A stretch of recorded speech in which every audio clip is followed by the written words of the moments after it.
चलिए मैं अभी आपको रूल्स बता देता हूँ, बहुत सिंपल रूल्स है।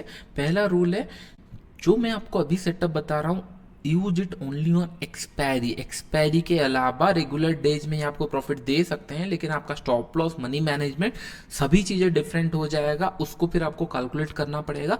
इससे अच्छा है कि नहीं, एक दिन ट्रेड करो लेकिन अच्छे से ट्रेड करो। रेगुलर डेज के लिए मैं ऑलरेडी आपको सेटअप प्रोवाइड कर चुका हूँ, रेगुलर स्कैल्पिंग के लिए मैं प्रोवाइड कर चुका हूँ। अभी एक्सपायरी डे के दिन ही आपको यूज करना है। बहुत सारे लोग, सर क्या हम लोग इसको रेगुलर डेज पे यूज करते हैं? 100% यू कैन यूज इट, लेकिन जो risk to reward, profit, money management, सभी चीज़ें डिफरेंट हो जाएगा। क्यों? क्योंकि आपको पता है एक्सपायरी के दिन ही out of the money call zero होने वाले हैं, नॉर्मल डेज पे ये नहीं होंगे।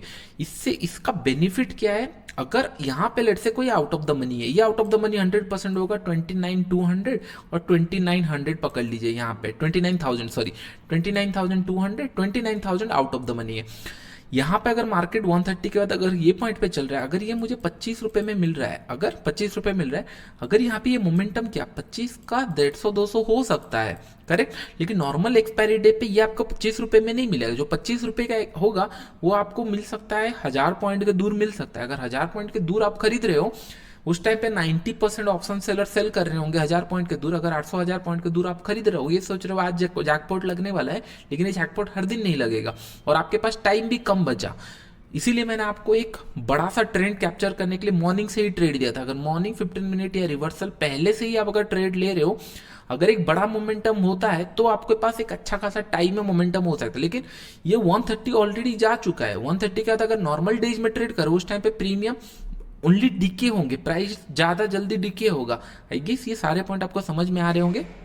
नॉन एक्सपायरी डे पे इसको करना नहीं है, एक्सपायरी डे पे आपको फॉलो करना है। पहला रूल यही है, follow it only on expiry. जो एक्सपायरी स्पेशल वाला स्ट्रैटेजी है उसको एक्सपायरी के दिन फॉलो करना है। दूसरा रूल यही है, अगर ये सेटअप आप फॉलो कर रहे हो, मिनिमम आपको 2 मंथ्स के अंदर प्रैक्टिस करना चाहिए। 2 मंथ इन द सेंस आपको 8 एक्सपायरी मिलने वाला है, आपको मिनिमम 8 एक्सपायरी ट्रेड करना पड़ेगा। आप अगर एक एक्सपायरी के लिए प्लान किए, आगे पैसा नहीं मिला, चले गए, ये नहीं होना चाहिए। जैसे हर एक सेटअप में मैं आपको बताया हूँ, ये रूल हर एक सेटअप के लिए आपके पास होना चाहिए।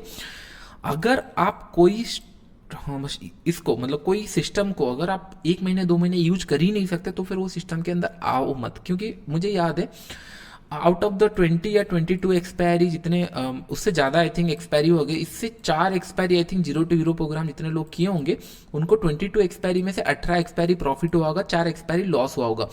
आई थिंक ये मोर देन दैट होगा। 25 एक्सपायरी में से 21 लेट से 25 एक्सपायरी में से 21 प्रॉफिट हुआ और 4 लॉस हुआ, एक ही चीज है। चलिए हम लोग इसको कॉन्सेंट्रेट करते हैं। लेकिन ये 4 कब आया था पता है?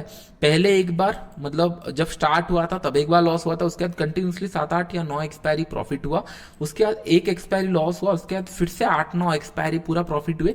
उसके बाद जो ये 1-2 एक्सपायरी में कंटिन्यूसली 2 एक्सपायरी तक इसने मोर देन 300 400 पॉइंट 130 के बाद मोमेंटम करना शुरू कर दिया था। इसलिए मैं बोल रहा हूँ आपको कभी पता नहीं चलेगा। ये हो सकता है आज ही एक्सपायरी मोमेंटम हुआ है, कल नेक्स्ट एक्सपायरी मोमेंटम हो जाए, उसका बाद का एक्सपायरी मोमेंटम हो जाए।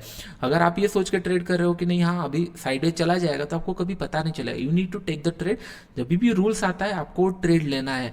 अगर वो कंजिक्यूटिव डेज में प्रॉफिट आता है तो आपको ओवर हैप्पीनेस नहीं होना चाहिए कि नहीं बहुत बड़ा प्रॉफिट बन गया। ये फिर लॉसेस के साथ धीरे धीरे एवरेज आउट होते रहेंगे। लेकिन हमारा टारगेट क्या है? मिनिमम 1:5, सो दैट मैं घर पे कुछ पैसा लेके आ पाऊँ। तो सेकंड रूल आपको समझ में आ गया होगा। मिनिमम आपको एक्सपायरी ट्रेड 2 मंथ के लिए मतलब 8 एक्सपायरी प्रैक्टिस करना। 8 एक्सपायरी से क्या होगा, हो सकता है 2 एक्सपायरी आपको प्रॉफिट नहीं मिला, 3 एक्सपायरी में 1:5 मिल गया, फिर 3 4 5 6 7 8 इतना एक्सपायरी नहीं मिला, तब तक के लिए आपके पास पैसा रहेगा, क्योंकि आप एक एक्सपायरी पे मोर देन 1:5 का प्रॉफिट निकाल चुके होंगे। फिर एक एक्सपायरी आएगा, आपको बड़ा सा प्रॉफिट मिला। आई गेस ये रूल्स आपको समझ में आएंगे। 2 रूल्स है, एक्सपायरी सेटअप को ओनली ऑन एक्सपायरी पे ही फॉलो करो, हर दिन फॉलो करने का ट्राई मत करो। जैसे मैंने 0 to 0 प्रोग्राम में बताया था, जो चीज़ें मैं बता रहा हूँ, ज़्यादा प्रॉफिट अगर आपको कमाना है तो सेम डे में आप फॉलो करो, जो दिन में मैं आपको बता रहा हूँ।